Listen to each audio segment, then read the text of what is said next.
really delighted to welcome you this afternoon to the launch of the new lab at the Franklin Humanities Institute, which has chosen as its name the title of the extraordinary book by John Hope Franklin, From Slavery to Freedom. The Franklin Humanities Institute has been structured around labs for many years now, allowing for a form in which faculty come together collaboratively with the participation of graduate and undergraduate students around a particular theme.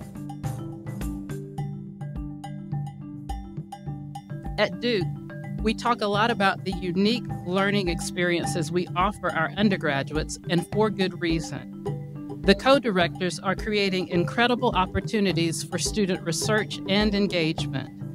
The lab is connected not only to courses, but also to immersive service programs such as Duke Engage. They are asking questions about the history of slavery in Durham and are looking at local sites with historical connections to slavery like historic Stagville. Field trips to Edenton, the town in eastern North Carolina where Harriet Jacobs' Incidents in the Life of a Slave Girl took place. Field trips to Mount Vernon, to Colonial Williamsburg, and to Monticello. And they are tracing our local and regional history to the Caribbean, South America, and West Africa. I'm really excited about this. An African language initiative will be established. Currently, African languages are not taught at Duke, and it is the co-director's hope to begin with a West African language. In addition, the lab presents the opportunity to build community engagement by planning exhibitions to draw in publics and inviting local groups and organizations to partner on projects.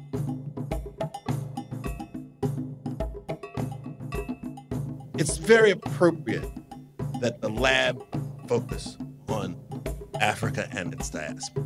And we often think of the Americas, but I want to make sure that we remember that the African diaspora includes all of the Indian Ocean, the Red Sea, the Persian Gulf, India, all the way to Japan. How small the population that comes to the United States is within this story.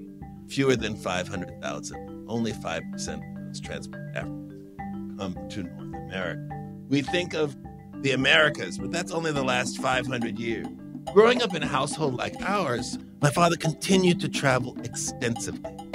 So we go to Trinidad, and then we go to Barbados, and then we go to Jamaica. And so this is my exposure not only to Africa within Europe, but Africa outside the country. Studying a place while you're there is much better than studying it from California. Because we think of our history, but our history is parallel and intertwined with all of Europe, all of the Americas, all of Africa, and much of Asia. And this is a much more complex portrait of our society. So we met with President Price yesterday, and we told them that although we no longer have a home here in Durham, we will always consider Durham our home. We continue to be engaged with you here at Duke, with North Carolina Central, with the libraries of Duke and of North Carolina Central and the city, because our commitment is to knowledge and to sharing that knowledge with you and the world. Thank you.